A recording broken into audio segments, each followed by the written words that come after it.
This program is brought to you by Project Success Ministries International. The content, views, and opinion are the sole responsibility of Project Success.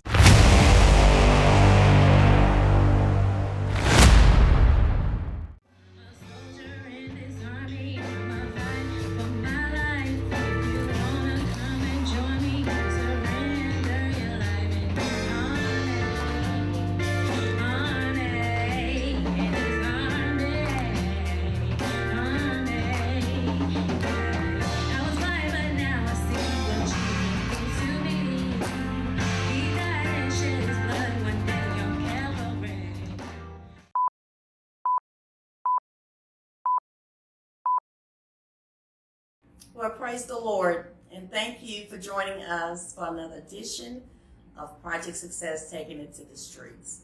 I'm your host, Apostle B. And I'm your co-host, Senior Pastor Jolly.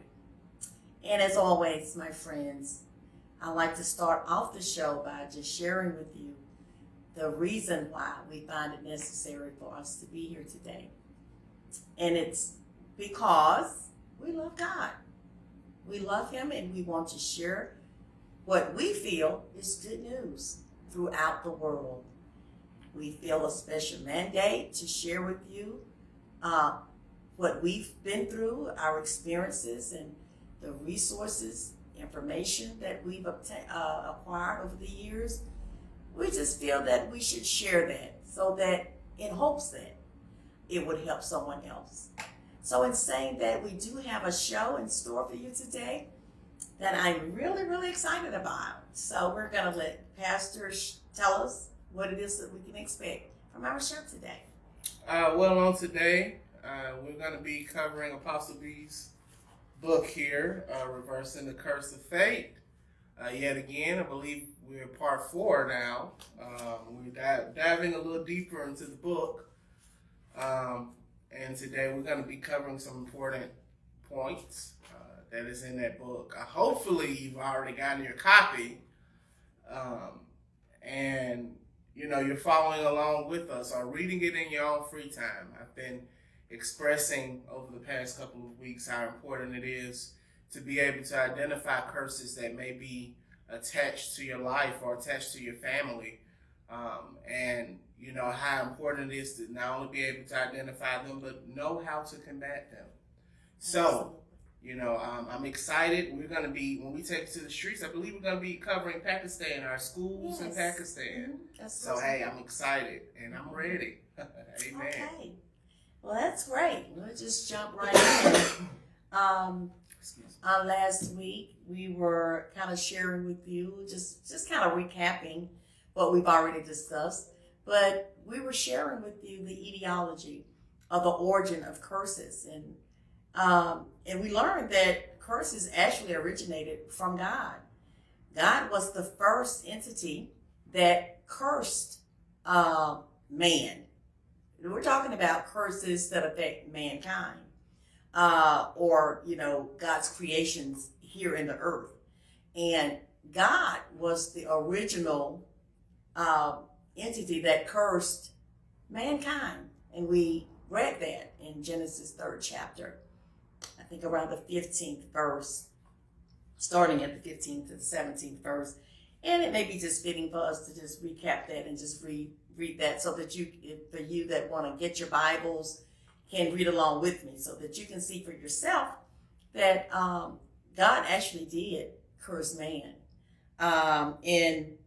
In Genesis 3rd chapter and the 15th to the 17th verse, it declares, "And I will put enmity between thee and the woman, and between thy seed and her seed.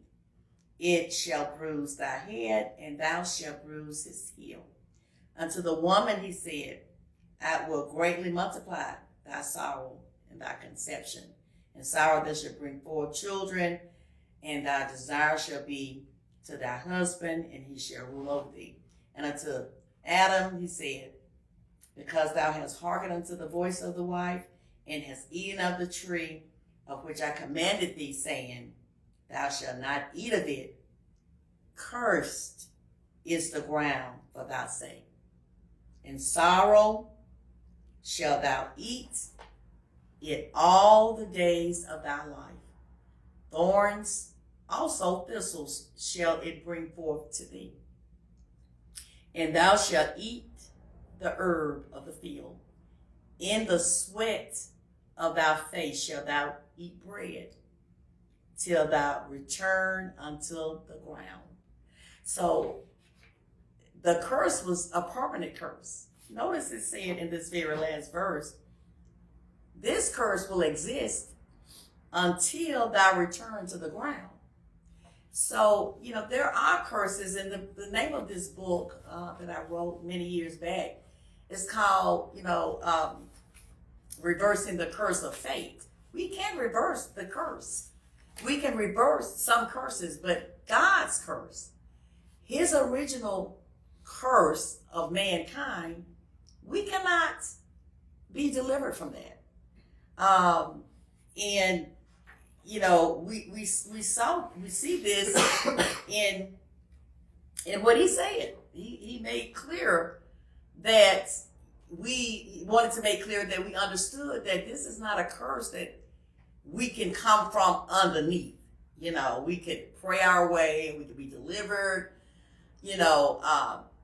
There is no other power greater than God. God cursed mankind, and he said until we go back to the ground, in other words, until we die, these curses will plague us. And so I want to just recap. We're going to talk about, the curses that he imposed on Adam and Eve.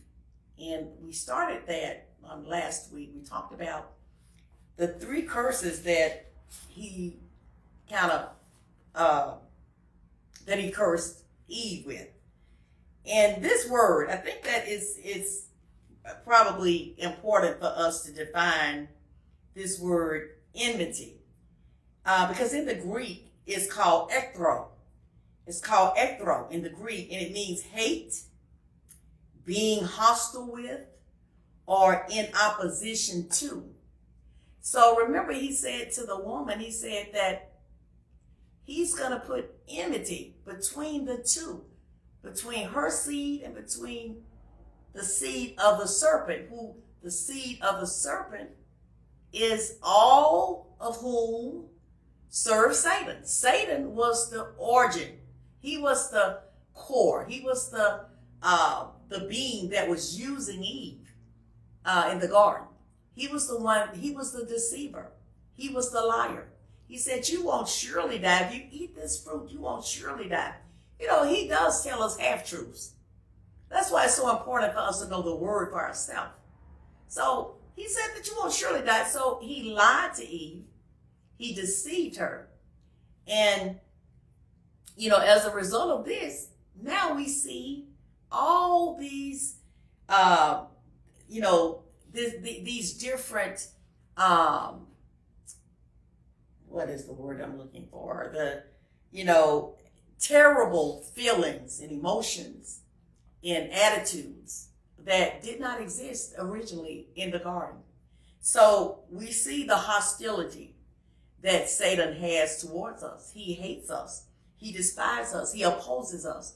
Anything that we do, he's in opposition of it. Know that if it's something that we're doing as Christians that is good, that is for God, that's to improve, expand, increase his kingdom in the earth, know that we have an adversary that is opposing us in every way. So this was part of the curse. And not only was it, back then it was just the serpents that Satan was using, but now we have serpent spirits all around us. These sneaky, deceiving, hateful, hostile, opposing spirits. They're all around us. They originated from the garden. This echthro in the Greek, that's what it meant. Hostility, this enmity that he's speaking about. So God said he was going to forever put this between us. So Satan cannot love us. It's not possible. I know that some people that are devil worshipers or Satan worshipers feel like, Satanists, that Satan loves them and he has a special bond with them. And he has a special bond with them, all right. But he don't love them. They're still God's creation. And, God cursed the relationship. So, it is what it is. But we're going to talk about some of these in going really in deeper depth about it. Let's just hit on the surface right now, because we've already touched on the three that when he cursed the woman. So, we've already said that Satan, our adversary, will always hate us. He have a real hate towards us because God cursed the relationship. He caused Satan to hate us and for us to have issues with Satan. We're going to always be affected by the negativity of Satan's actions and what he does in the earth. So that's a part of the curse. So it's still today, as I said earlier, these serpent spirits still exist. These subtle attacks that that he launched against us. We get started with our day and here we go. Trouble. Trouble was not a part of our life back in the Garden of Eden.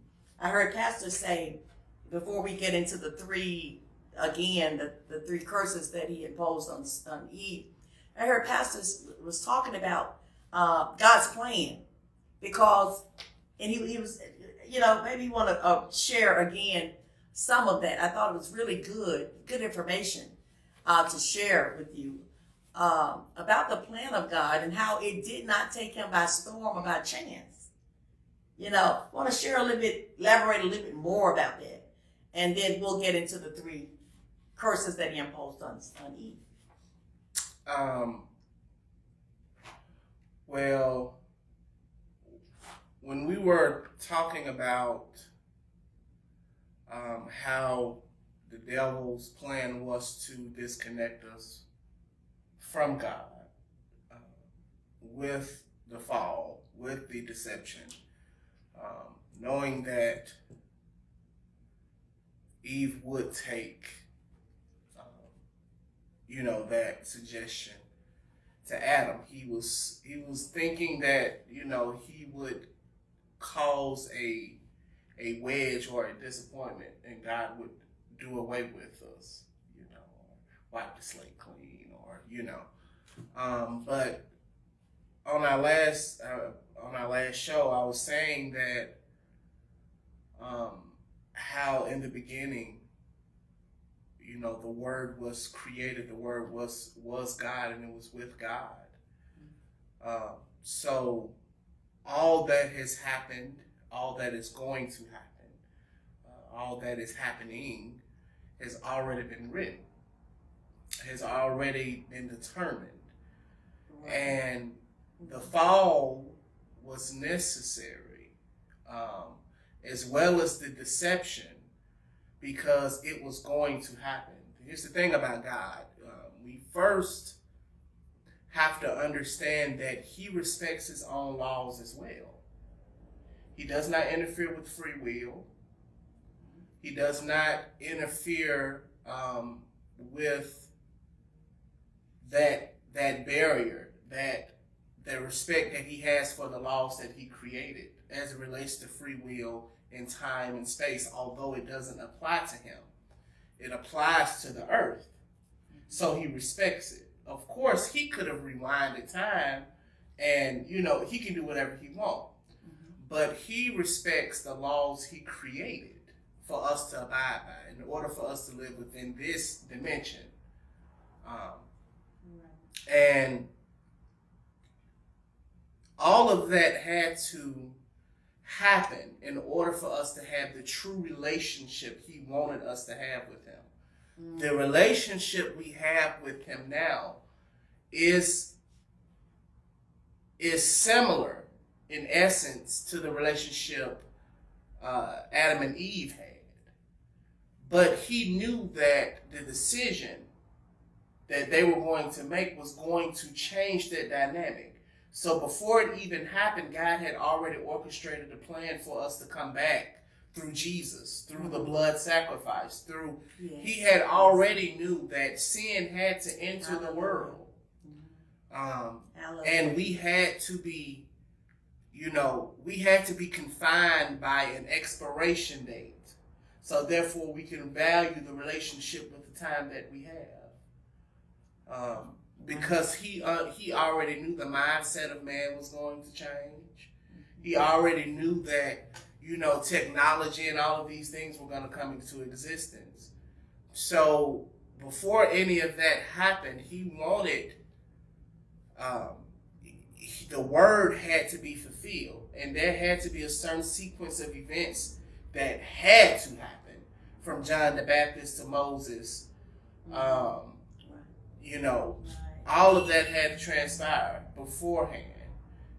So therefore, and I'm going to elaborate a little more later, but all of that had to transpire in order for us to have the relationship that we have today with him, that he wanted us to have, to where sin no longer, sin matters, of course. Let me be careful in saying that. Yes, we have to live, it is his will for us to live a sin-free lifestyle, but we're no longer confined.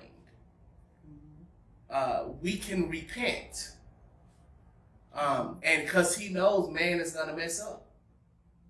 And through our belief, we have been sealed. You see, that was the beauty. Yes. That was the beauty in it. He used the devil's stupidity. And although he thought he was being crafty, he used it to put us in a place to where it ain't nothing nobody can do about it. You're sealed. So, we'll elaborate further as we get deeper into this book here. But that was, what I was saying. Hey, that's awesome. I just love the way he expound and make it simple so that we can understand it. And I just want to eject this before we take it to the streets, that I thought was important that he said about time. You would think, well, God, it's taken a long time. Well, time to God and time to us is different. He's not, as Pastor said, he's not limited to time and space. So, it's just a part of the plan. All of this is just a part of his plan to redirect us back to the place he originally wanted us to be. That's why, listen, we're not conformed to this world system. We're kingdom people. We're kingdom citizens. So we can access things from a spiritual realm that we may not be able to obtain physically. So hold that thought, and we're going to come right back. We're going to take it to the streets, and we're going to come right back.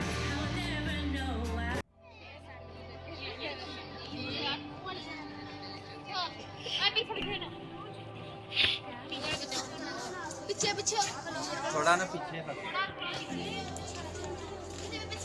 इधर आओ मैं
Welcome back. Hey, and I hope that you enjoyed watching the clips from our Pakistan school. We are moving right along. We have all of our books. We're starting into the new year. as you can see, my friends, that we're kind of crowded, and we are in need of some new desks. If you feel compelled to help us with that, it would be greatly appreciated. We have, 100 plus students, so we do need items often. That's right. And so if you can help us with some of our desks, donate $20, to help us out with that, and some of the supplies that's needed, it would be greatly appreciated. Know that it is in good ground that you're sowing this seed, and that we definitely will put it right back into what we need to do for the children, the Christian children there in Pakistan. Okay, so in saying that, Pastor was kind of sharing before the break some really, really awesome information about the plan of God. And just want to go back to the curses, that he imposed on Eve. And the very first curse was the fact that he was going to put this enmity between her seed and his seed. And we can see that because the seed sometimes that's planted in people, not so much is the people that's evil, that does evil things towards us, that lie and backbite and cheat and all this kind of stuff, but it's the seed that's inside of them, the seed, the Satan, his seed, because that's the seed that God is speaking of in the Garden of Eden. Just as we are Eve's seed, we're her seed. They're our ancestors, and so they passed down these curses from the Garden of Eden until now. And as the Bible has already stated, we've already read, that the curses will be there until we go back to the ground. So we just wanted to, let me just reiterate some of the curses again. And we've talked about how, the different personalities and emotions and attitudes that came in with this curse that we didn't see originally, that we didn't see, of course, but that didn't exist in the Garden of Eden. And the second curse that God cursed the woman, he said, you will experience much pain in childbearing. This was not the case before the curse. There was never to be pain associated with life. Never. No kind of pain. No physical pain, no emotional pain, no financial pain, no mental pain, no relational pain, no kind of pain God originally had in mind for mankind in terms of life. But after the fall of man, after the sin occurred in the Garden of Eden, now life, life is cursed. I mean, he said clearly in the second curse that he imposed on Eve, that cursed, that you are going to experience this pain in childbearing. And it's going to happen until, we go back to the dust. So we see that being depicted after the fall. And then the third one he said, that he pronounced on her life, is that the woman is going to have a desire. I would say an uncommon desire, because I'm saying it's uncommon and unnatural, because initially it wasn't the case.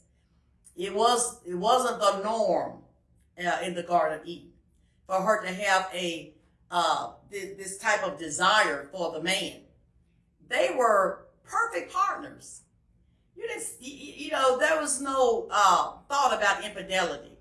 There was no thought about abuse or neglect, where, we're going to talk about when we get into the curses, that God imposed on men, how it is the man's responsibility to provide. Now, the woman didn't say that. The women's movement, or whatever it's called now, didn't say that. Huh? They didn't. The equality, or whatever it's called, they didn't say that. But God said it. He said this in his word. And it is a curse. That's what it is. So, go on. If I may speak on that. Absolutely. In my, and I hate to say professional opinion, but in my opinion, I believe that society has confused the relationship roles. The woman is designed to be the helpmate. And now, to women who are career women, it's nothing wrong with you generating an income, but the duties of a man is to provide, protect. Those are our primary roles. Now, if he provides and he protects, or he just provides, or he just protects, the role of the woman is to help him. That could be help in providing. That doesn't mean that she is the provider, because she helps with income. Right. So women have, and I know I'm a male, but speaking on women, but the society has confused the roles so much to where they think that a male isn't a provider or a protector because he doesn't make as much money as the wife does. Listen, we're coming back next week with part number 5. Make sure that you stay tuned with us so that we can hear about what Pastor is saying about this male and this female role. Okay? So unfortunately, we've got to go. We run out of time. But know that we love you. When you bow, don't forget to pray for us, and we'll be praying for you. Until next time, we love you. Bye now.